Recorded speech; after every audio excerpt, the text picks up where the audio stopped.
Welcome to the Cover 2 Resources podcast series, a podcast series about addiction and addiction education. My name is Amy McNeil. I lost my brother Samuel to a heroin overdose on October 23rd, 2015. He was 28.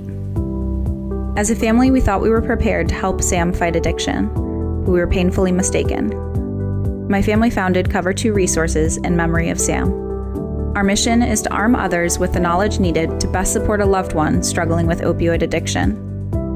The Cover 2 Resources podcast is an ongoing series in which we interview experts in the fight against opioid addiction. It is made possible through donations and sponsorships from concerned individuals or organizations. If you want to help in the fight against opioid addiction, please consider donating or sponsoring the Cover 2 podcast. Go to cover2.org for more information. This podcast is available on iTunes, Google Music, Stitcher, and via RSS feed. Simply search for the full name, Cover 2 Resources, on your platform of choice. Thank you for listening.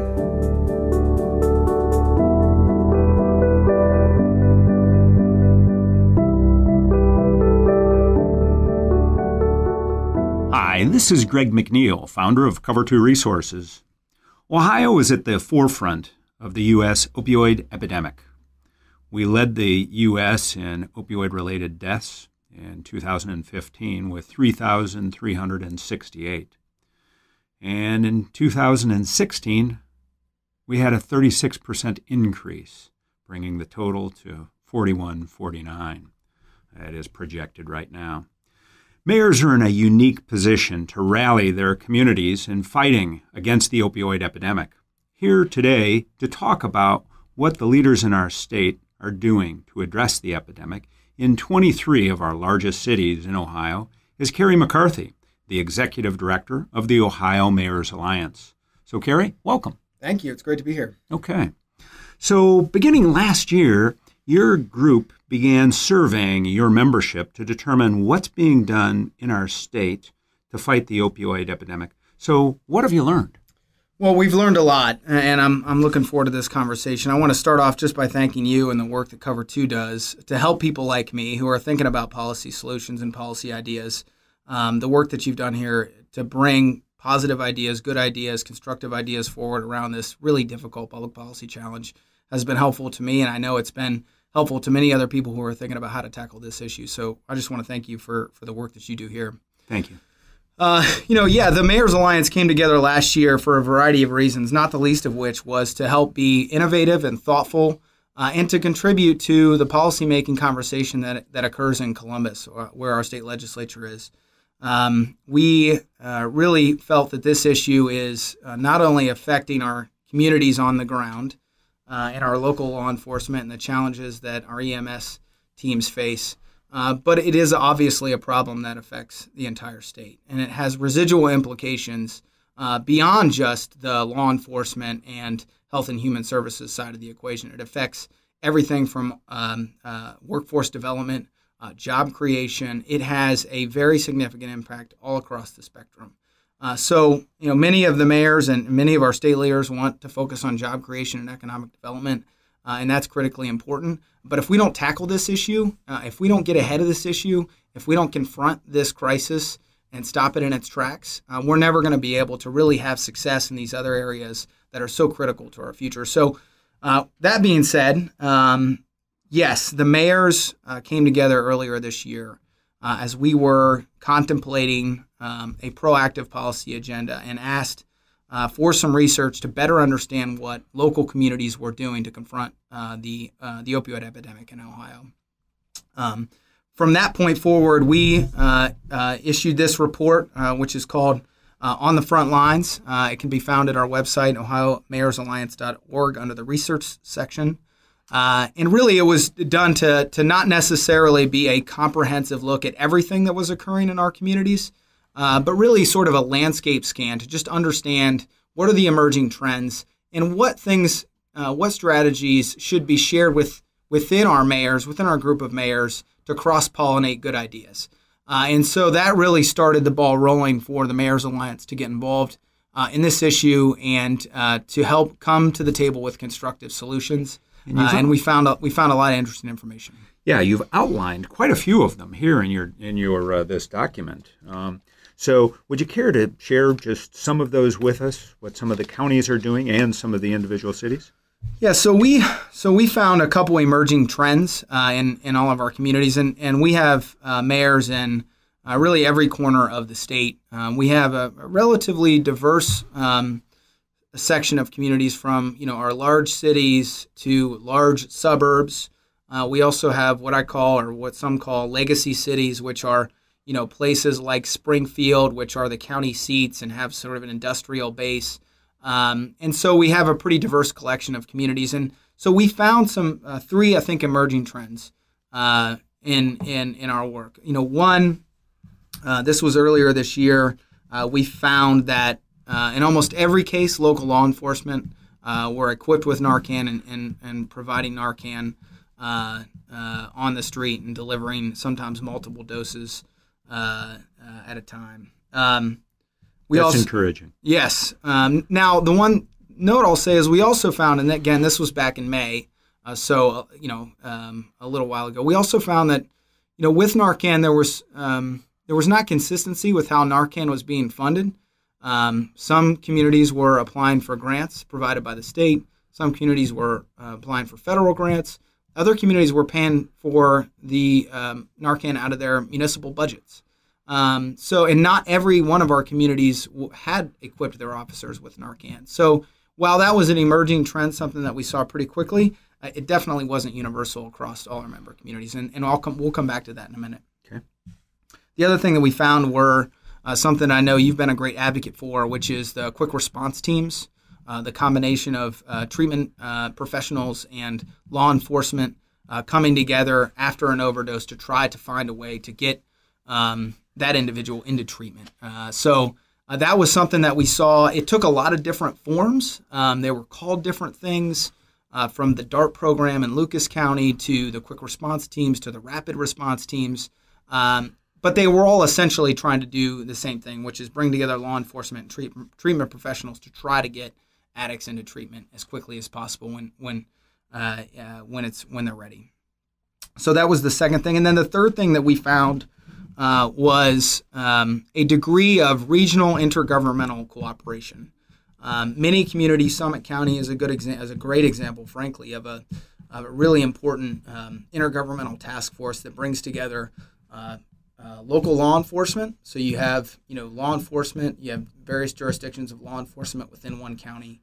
You have treatment professionals, you have the coroner's office, you have a variety of different jurisdictions that have responsibility in this crisis. And what these intergovernmental task forces did, what they do, is to bring together to help share information across jurisdictions, across sectors, to really help the community understand how to tackle this crisis. So those were the three things that we found sort of as emerging trends as we looked across the various communities. So, and they're very commonly referred to as opiate task force. Mm-hmm. And we have them, of course, in Summit County. Cuyahoga County has a very active one, and those they've made a huge difference here in Northeast Ohio. That's for sure. That's right, and there were, there's some great examples. As I mentioned, Summit County. There's some great examples in Hamilton County. Some communities, you saw some cooperation occurring. You saw some communication occurring, but not as formalized as, let's say, Summit County's task force. So we saw there was real opportunity to strengthen these intergovernmental teams to make sure that the flow of information was happening more quickly.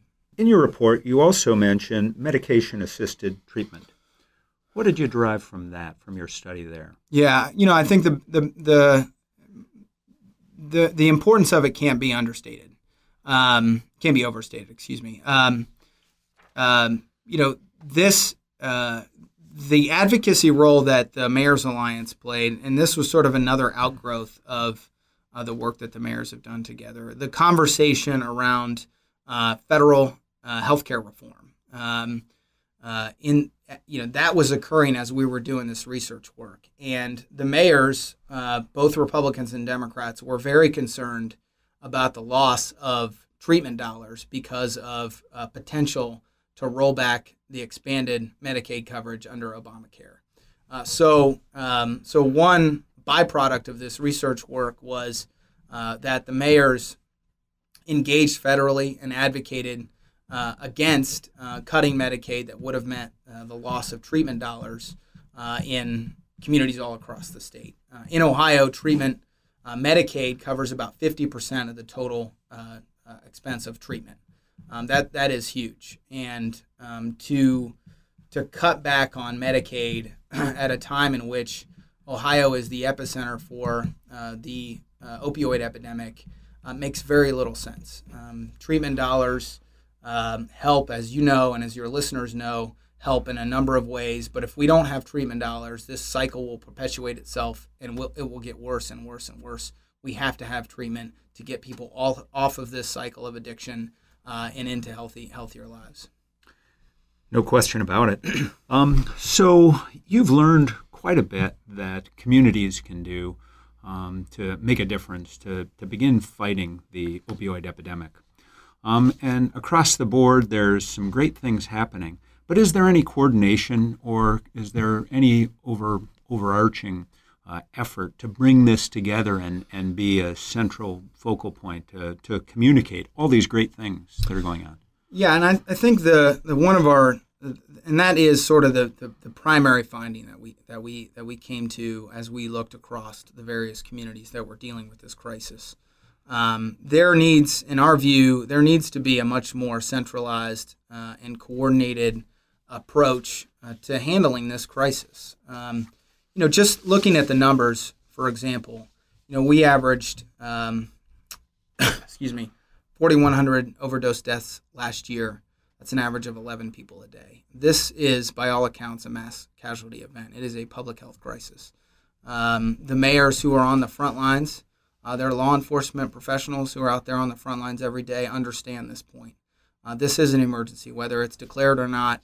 This is an emergency, and to help ensure that information flows quickly between the jurisdictions that are responsible for this, there needs to be much more centralized process to create a much better understanding of the crisis and inform policymakers for how they can craft solutions that will be effective. So we absolutely believe there needs to be a more centralized approach to treat this crisis like the emergency that it is. There's 6 states that have actually declared state emergencies over the opioid epidemic. Those are Arizona, Alaska, Maryland, Massachusetts, Virginia, and Florida.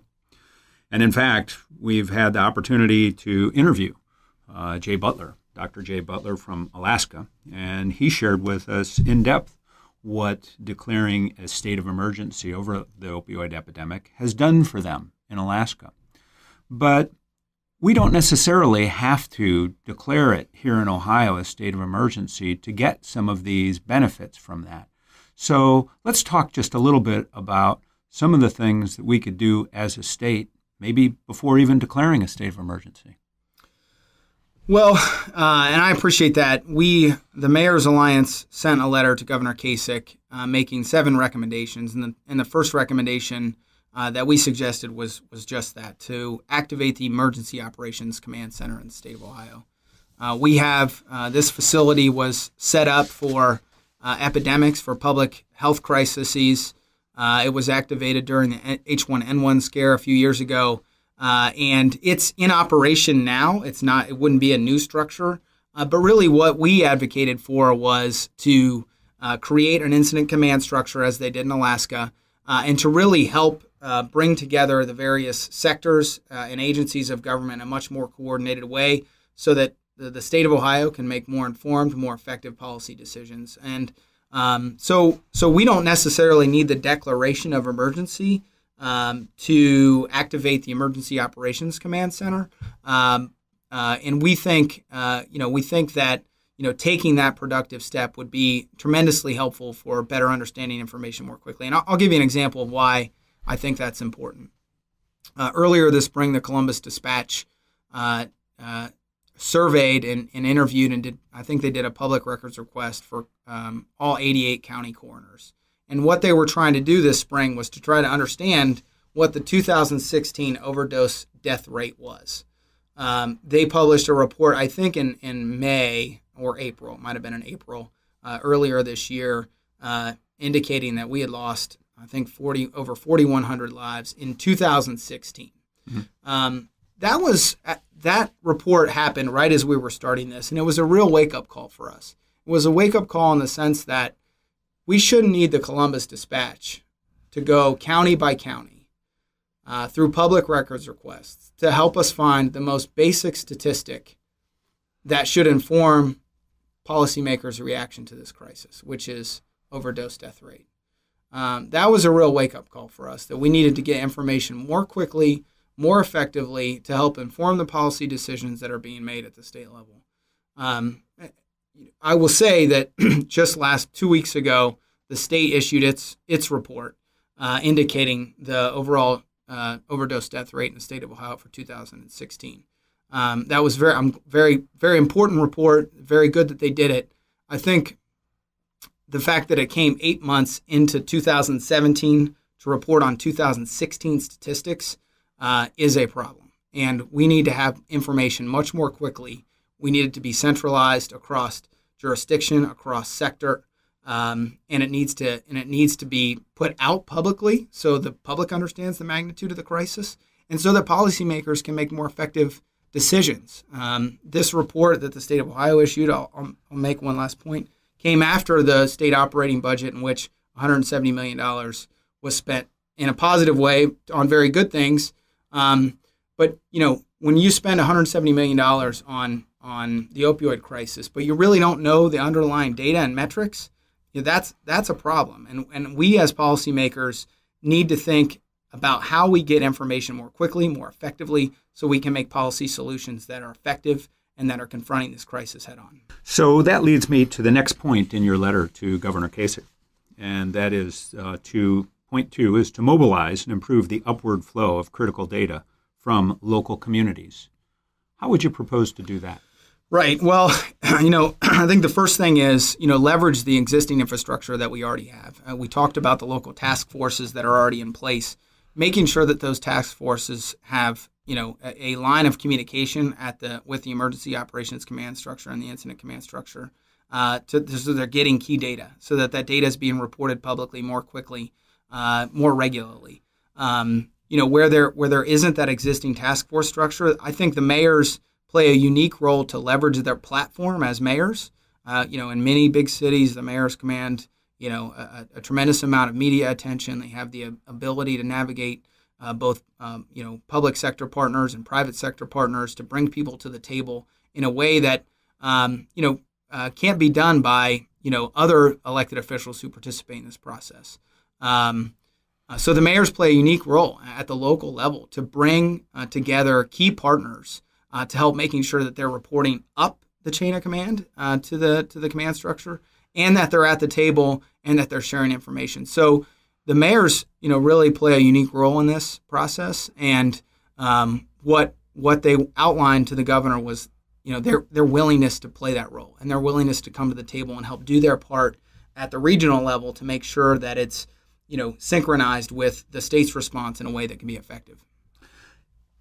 In your next point, I really like your next point as well, because we've got 88 counties, right, in the state of Ohio. And some of them, really, like Summit County, are very fortunate to have a lot of resources to address the opioid epidemic. And then others are resource-starved. So your next point, establish a mechanism to facilitate mutual aid between jurisdictions. In other words, share resources. Right. Comment on that.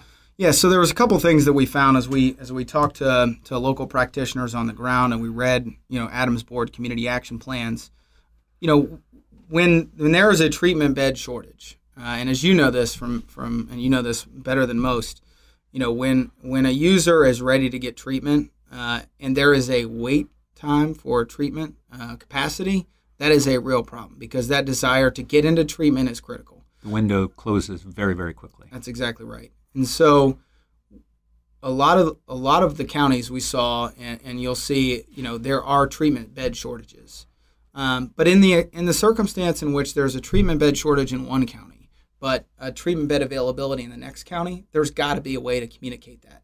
So if we have a user who is ready for treatment in Summit County, but can't get into a treatment facility right away, but there is a treatment bed availability in a neighboring county, jurisdictions should be able to communicate those, and there should be a mechanism to sort out how we can get somebody into treatment, how we can make sure we optimize our resources to the best that we can. It shouldn't be confined by a political jurisdiction.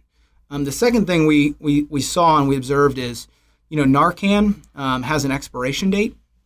It can only be used up to a certain point, and then it expires. And this was a problem that we saw, in that if a community had an excess of Narcan, but it was about to hit its expiration date, the rules right now don't allow Narcan to be shared across jurisdictions. So if in the circumstance where Narcan was coming up on its expiration date, in that community A wasn't going to be able to use it in time before it hit its expiration date, there should be a mechanism to make sure that it can be shared with other communities who are in need, rather than to have it sort of be, to go unused. Expire. Yeah. So there were a number of circumstances where we saw there could be some real benefit in figuring out some structure to help communities, share resources and, again, optimize the tools that we have to confront this crisis. So during this past summer at the federal level, there was a lot of discussion of funding and the budget, and with really in the context of repeal, replace, and all of those discussions, a lot of budget issues came up, and funding for programs is always a big issue.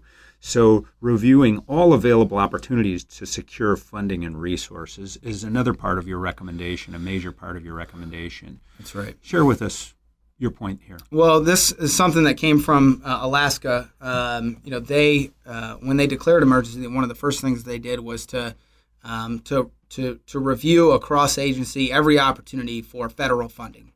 When you look at the web of funding opportunities, it exists. There's funding opportunities out there for resources to help with addiction treatment and law enforcement mechanisms.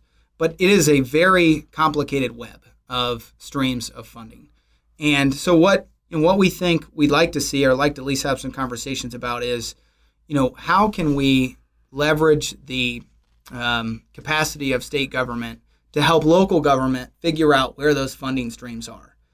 Many local communities, and not just necessarily in the big cities, but especially in smaller communities, they have very limited capacity to do grant writing, to understand where to apply for grants, to understand where there are opportunities to get resources into their community.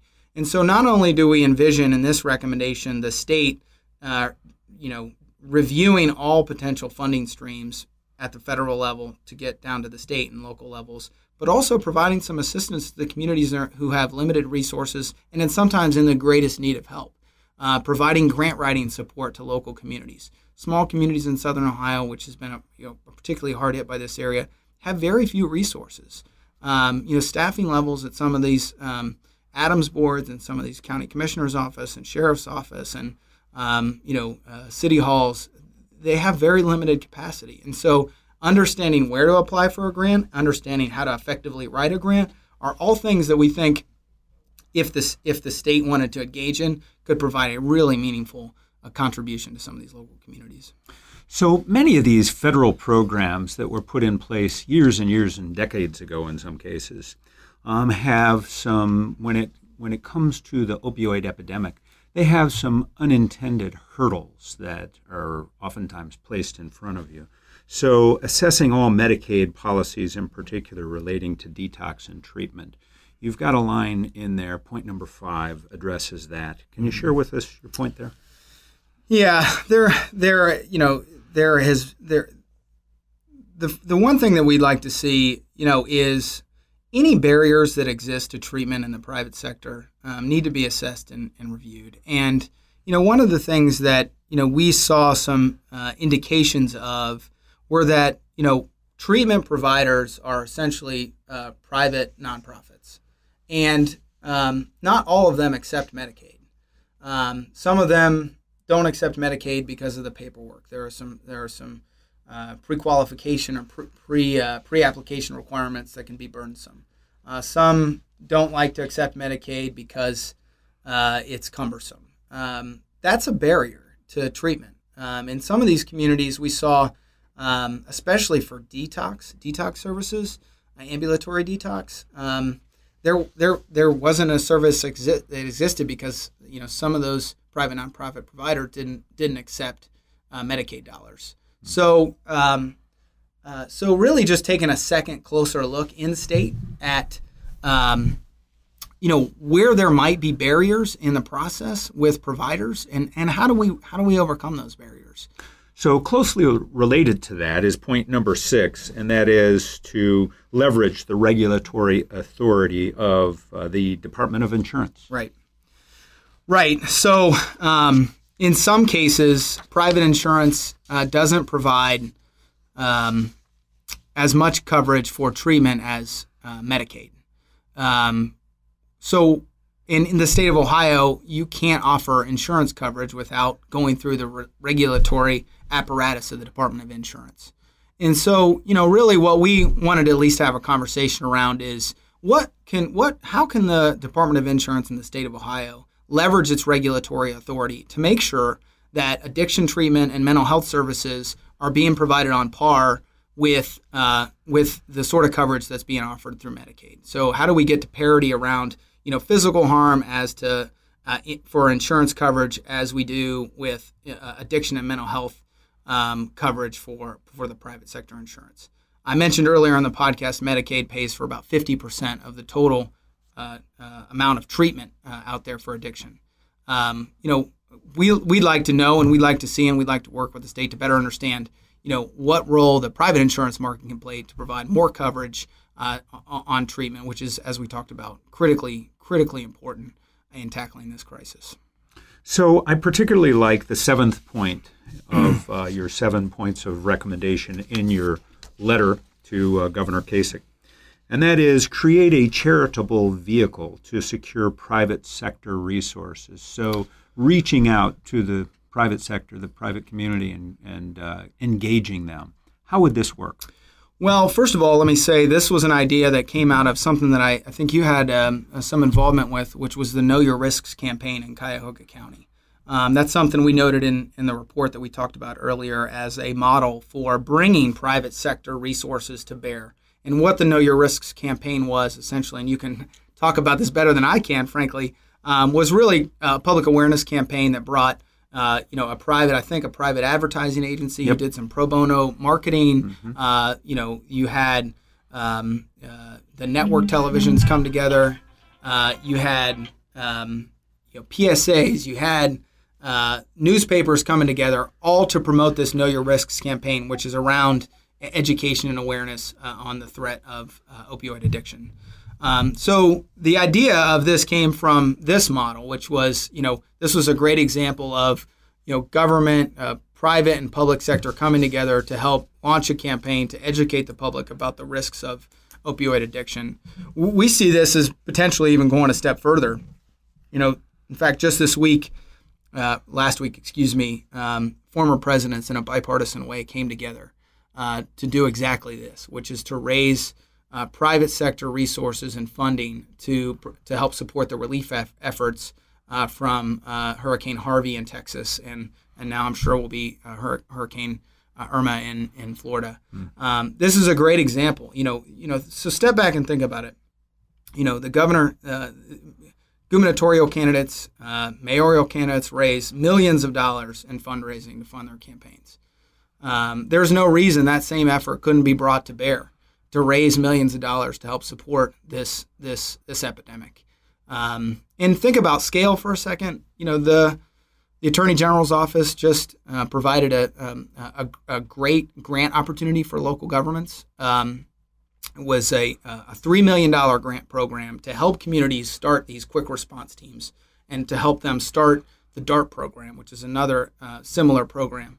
That was $3 million, 40 grants. There's no reason that if the mayors and the governor and others came together to raise $10, $20 million, that money couldn't be put to use in an effective way to help confront this crisis. So that's really the thinking behind the last one, which is, this is an all hands on deck moment for policymakers. It's an all-hands-on-deck moment for Ohio, both people inside government who are trying to find solutions to this, whether it's at the local level or at the state level, and the private sector. As I talked about at the beginning of the program, this issue in one way or another affects almost everything in the state of Ohio. And if we don't get our arms around it, and if we don't confront it in its tracks, we're not going to be able to be successful as a state. So we think there's a real appetite in the private sector to help support this effort.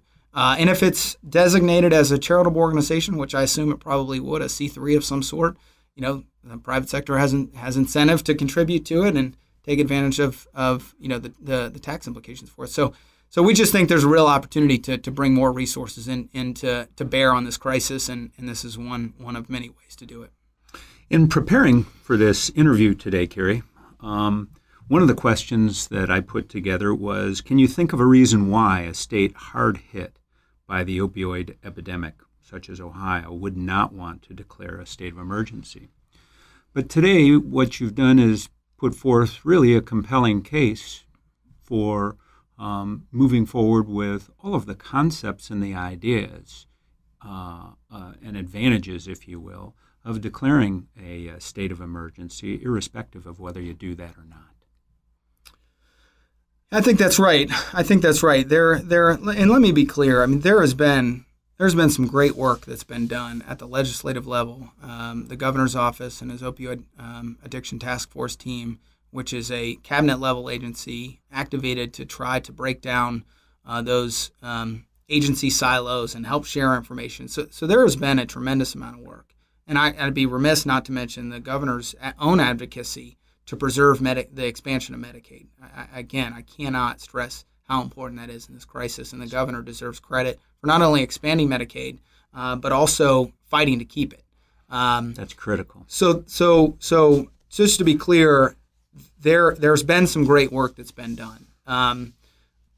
But what we saw in 2015, the numbers in 2015, accelerating through 2016, a 36% increase, I think you mentioned at the top of the hour, the discussion from 2015 to 2016. It's not clear where those trend lines are at this point in 2017. There's a chance I think the governor's office mentioned that, potentially leveling off. We don't know. I think there's some real concerns about fentanyl, this synthetic that's being added into heroin to increase the lethality of it is concerning. And the real concern is that is now starting to creep into more recreational drugs like marijuana and cocaine. And if that occurs, that could be very dangerous. And we could see the number spike even further. We're really concerned about that. I just talking to the mayor of Dayton, who said that they found a batch of marijuana that was laced with fentanyl 2 weeks ago. So you're starting to see a creep into these recreational drugs. And that is a real concern. And so what I think we're trying to figure out is, how can the mayors, how can county officials, how can the state officials all work together in a much more coordinated and comprehensive way to stop this crisis in its tracks and start to reverse some of these numbers and start to make sure that this drug crisis is given the attention that it needs and treated like the emergency that it is.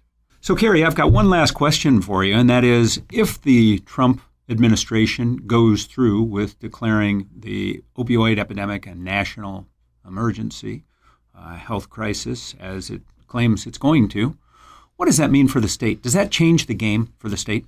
Yeah, I think it could. It's difficult to really understand. This is a unique declaration of emergency. The thinking, though, is that if the federal government provides resources and funding to states that are hardest hit, then a state declaration of emergency could become much more relevant.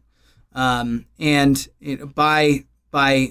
having a state declare an emergency, that could, depending on what the Trump administration does, put us in a prime position to draw down federal resources to help support and confront this crisis. So prior to the Trump administration's declaration of emergency, the discussion around whether or not the state should declare an emergency was really about what federal resources would be available.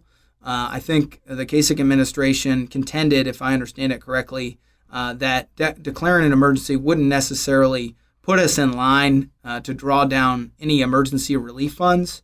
But if the Trump administration follows through and does provide resources to states that are hardest hit, that could fundamentally change the equation. Final thoughts, Keary? Well, I think despite the challenges, I'm optimistic that we are going to get our arms around this crisis. It is a difficult public policy challenge, and there's no silver bullet. But I do think, and the last thing I'll say is, while it was steadily gaining in terms of the numbers over 2015 and 16, it really hit an accelerated pitch, this year and last year, and I think it caught policymakers by surprise and leaders by surprise. But I think that people are awakened to how serious this crisis is, so that gives me optimism that there's going to be some real effective action to help stop this crisis in its tracks. I think the declaration of emergency by President Trump a month ago was constructive. I think the task force that he assigned to review this had some good recommendations. I'm excited to hopefully see some action behind that. It's been a month. I'm hopeful we'll see some action behind that national declaration of a national emergency. But despite the challenges, I'm optimistic that we're going to start making some headway and we're going to get this thing turned around. Okay. Well, thank you for joining us today, Keary. Thank you. Okay. We've been joined today by Keary McCarthy, the Executive Director of the Ohio Mayor's Alliance. Keary and his team have brought a perspective on the front lines, and they're bringing it to the governor's mansion. So it's become clear, they've said, that a more coordinated and comprehensive strategy between all levels of government is urgently needed. Next week, he'll be meeting with the governor's team to discuss that strategy. My name is Greg McNeil. I'm the founder of Cover 2 Resources. Thank you for joining us for this Cover 2 PPT podcast. That's people, places, and things making a difference in the opioid epidemic. Thank you for tuning in to this episode of the Cover 2 Resources podcast. This episode is a production of Cover 2 Resources and is made possible by listeners like you. With your support, the Cover 2 team can continue to research and broadcast these resources to others in need. If you'd like to donate or to sponsor a future podcast, please visit cover2.org. As always, thank you for listening. Together, we can make a difference in the opioid epidemic, one life at a time.